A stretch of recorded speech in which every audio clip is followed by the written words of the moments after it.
We then got together to explore early signs of children feeling anxious and ways we could help them. I just wanted to talk to you today to find out more about you and the work you have undertaken in the early years sector and your thoughts on modern apprenticeships.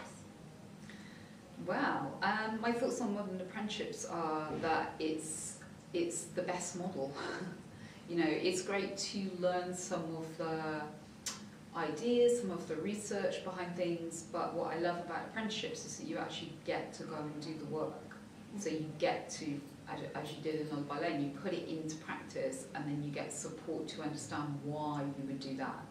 And that's what I love about the whole apprenticeship model. And you have people holding you through the process in whichever way you need it, which again is such a great way to learn. Yeah.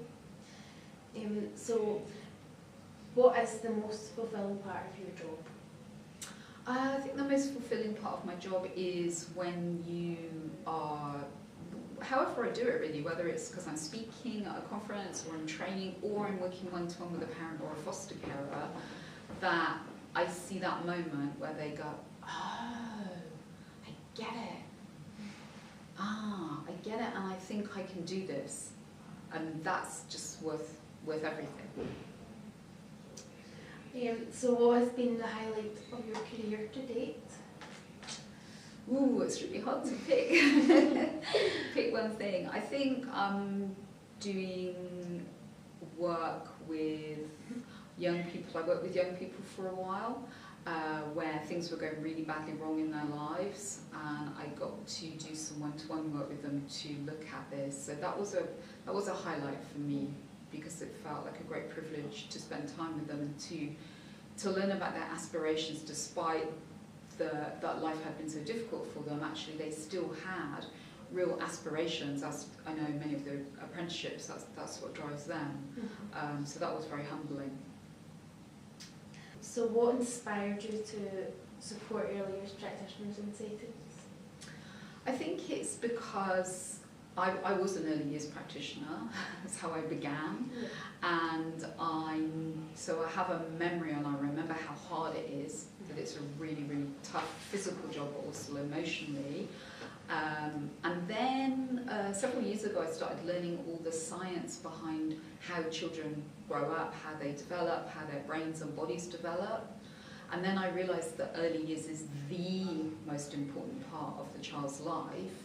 So young people who work in early years are the most important professionals in a child's life. So I'm always excited when I get to do work with early years professionals. So why do you think some settings find it difficult to become attachment-led? If I'm honest, I think it comes from a place of fear.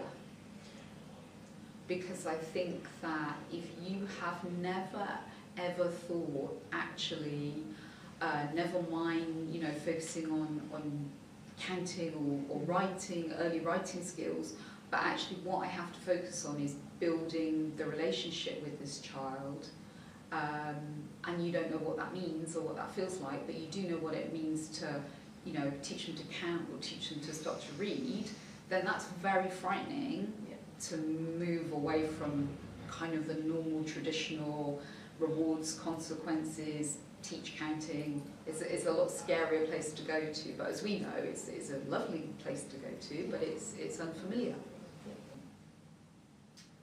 So what type of person should be present in a child's life within an early years setting?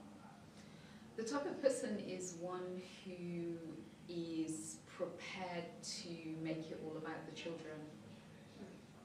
And I think that's really hard to do, that, you know, it's about the children and their needs. How do I meet these children's needs? And being able to get to a point where they start understanding, what do I need as this practitioner to be able to meet this child's needs? Because when I do that, I'm changing their whole life, but also I'm changing my own life in the whole process, and it's this lovely kind of partnership, but to the benefit of the child. So somebody who is able to sort of be in that space. Why do you think apprenticeships are beneficial to individuals and nurseries? I think for nurseries it means that you get a quality of professional in your setting.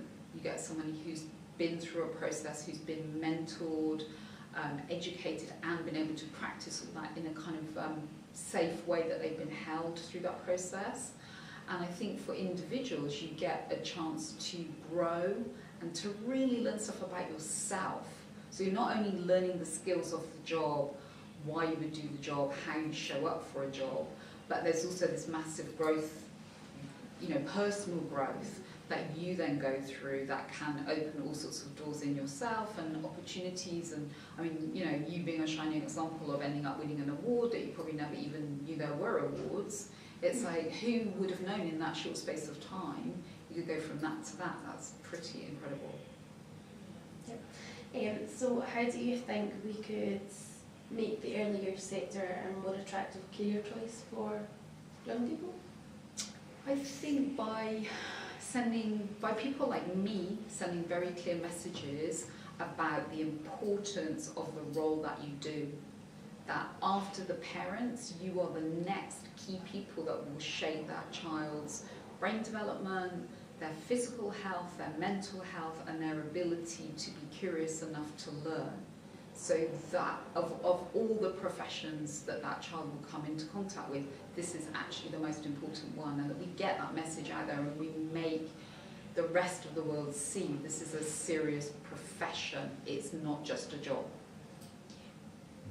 Thank you so much for your time. It's been lovely to see you again.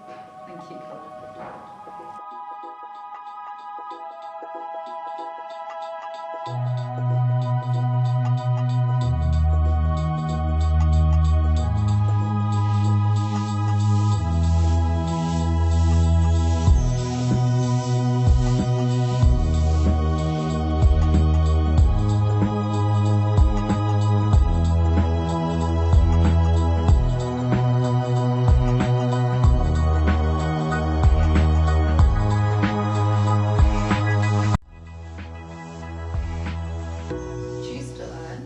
Choose to learn, choose a modern apprenticeship.